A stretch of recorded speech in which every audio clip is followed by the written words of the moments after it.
what you want and why you want it, you almost always get into the receiving mode.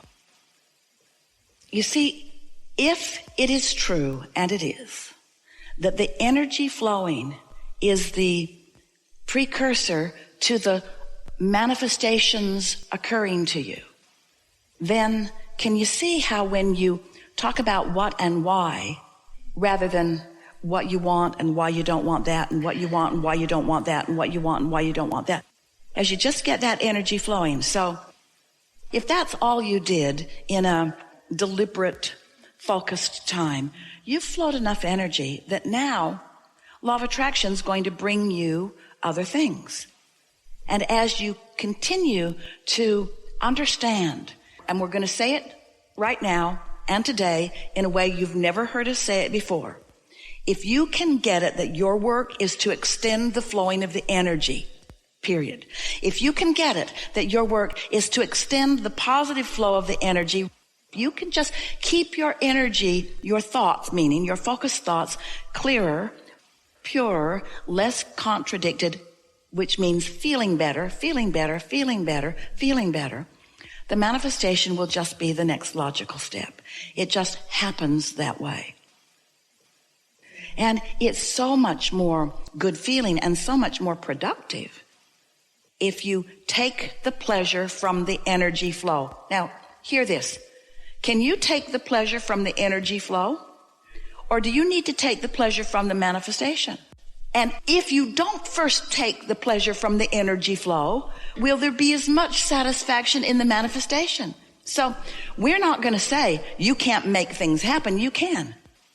You could move into action today, or you could take the pleasure from the energy flow, and then take the pleasure from the energy flow, and then take the pleasure from the next idea that comes and the next idea that comes, and you could increase your awareness of your worthiness in a way that you have not ever allowed before. And you know why you want to jump into action rather than flow the energy?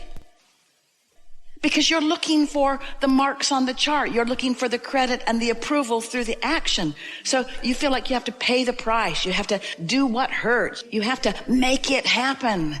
And we want you to understand that most of your trying to make it happen keeps you from allowing what you really want to happen. And it's because the things you can see and hear and smell and taste and touch, they're just bigger and bolder. And this is the most important thing about it. You want the manifestation. Oh, let's say that again. You want the manifestation. You were born into a body which is a manifestation. You're just not floating around on clouds. You were born into a manifested body. Not only a body that can be seen and heard and smelled and tasted and touched, but that can see and hear and smell and taste and touch. You couldn't be more manifested. You couldn't be more bloomed and blossomed and full. You see, you are a physical being in a physical environment. And it is right that you want to create physical things in physical environments. We're just telling you how to do it. We're just explaining to you how to bring about the things that you want without the struggle. And it's odd, but the way you have to become more physically focused is to understand that the biggest part of you is non-physical energy. In other words, it's a little bit funny, isn't it, that we're saying, oh, physical humans, be more vibrational and your physicality will be more satisfying. And you say, we don't get this vibrational stuff. We want to move stuff around. We want to do things. We want to say things. We want to touch things. We want to make things happen with our hands. And we say, and you are doing that. But if you want the satisfaction factor, flow the energy first and do only inspired action.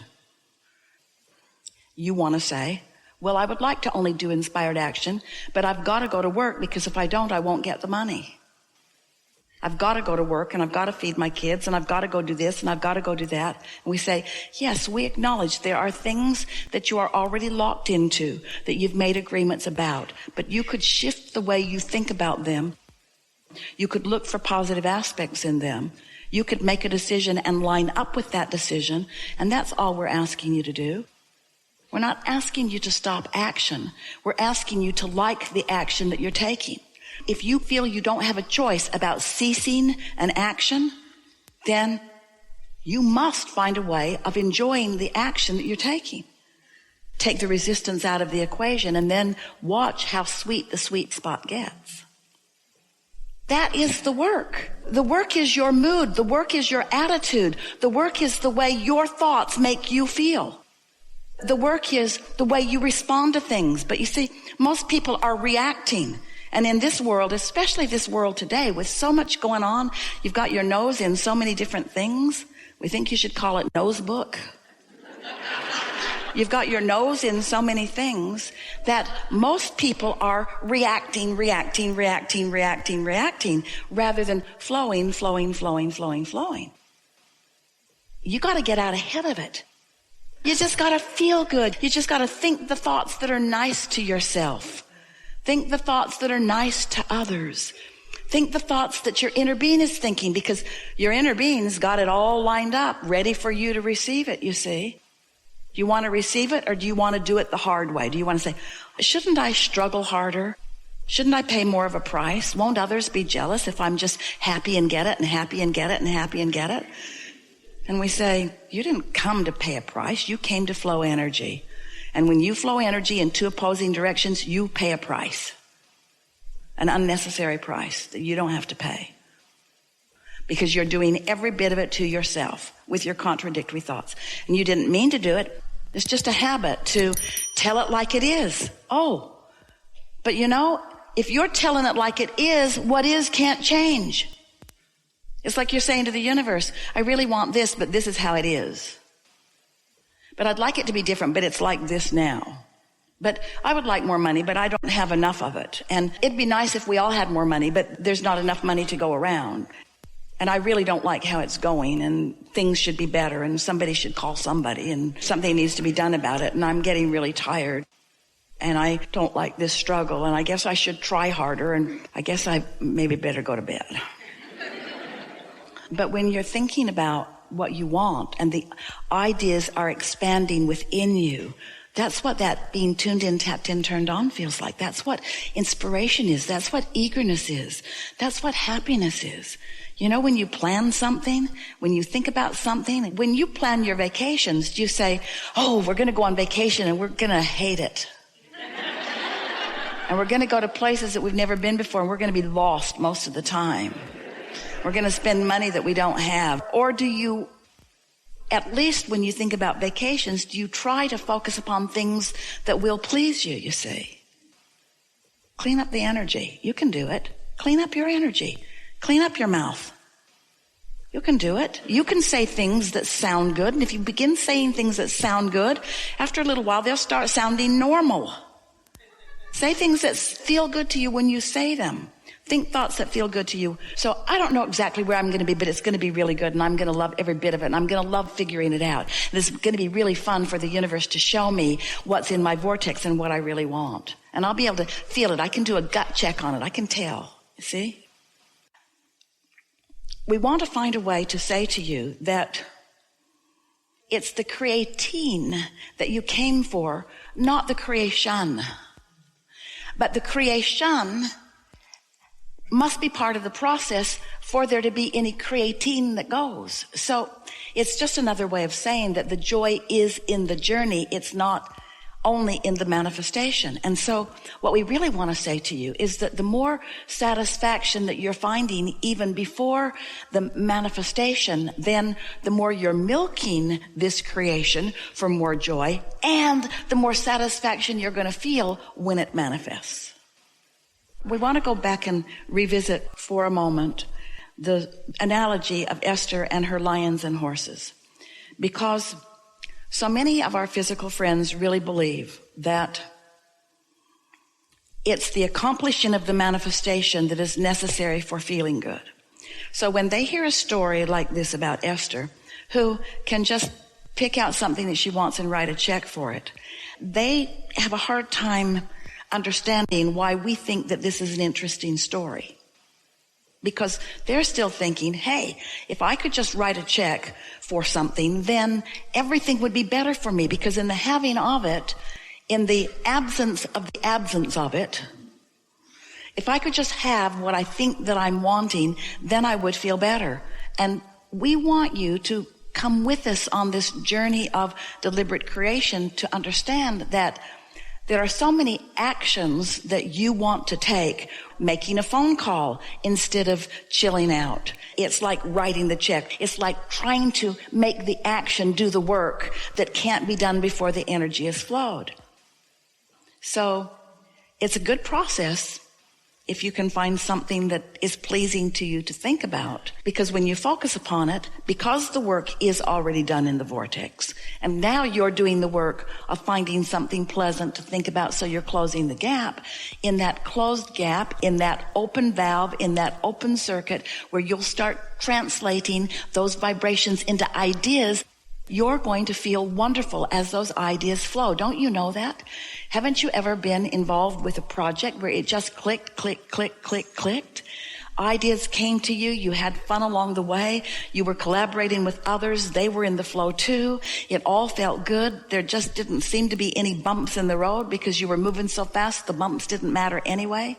That's what deliberate creation feels like.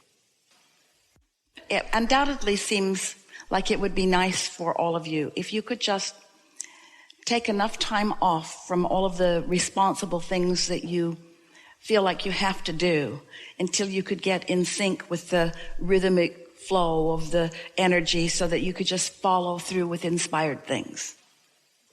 And we also know that it doesn't feel to you that you need to do that because your children might starve before you come into alignment or. And so we know that you are in an interesting position because you really have to carry on while you are, maybe, if you want to, modifying your perspective to be more thought rather than action, more emotion rather than action, and more inspired action rather than contrived or controlled action. Now, we want to explain exactly how this works. This vortex that we're talking about, you have been building it incrementally. And whether you recognize it or not, we want you to know it's perfect for you. So this vortex has already, between what you've sifted and sorted and what law of attraction has done with your vortex and the vibrational version of it, the majority of the work is done. More than 99% of the creation is done. It isn't about effort factor, it's about alignment factor. So if you can accept that it is already accomplished and that now you have the simple experience of just getting into a chilled place where the natural unfolding is for what you want to begin occurring to you, to begin appearing to you. It's like this, as it's gathering momentum and really gestating in the state of becoming, and you are feeling good mostly just because you want to and because you figure out what kind of thoughts help you feel good and what kind of thoughts don't, and you avoid those that don't and you focus on those that do. So you're feeling good often, which means you're closer and closer and more often in that receptive mode. And because you are, then an idea occurs to you. Oh, and often you say it's an idea of desire. Well, that desire didn't just start when you got the idea. It's been well underway. The fact that you got it means that it's really ready to come to fruition, and you're ready to translate it into fruition. So when the idea occurs and you feel that exhilaration, what that means is you let that mature idea flow into your mind, and now manifestation is right around the corner. Really good.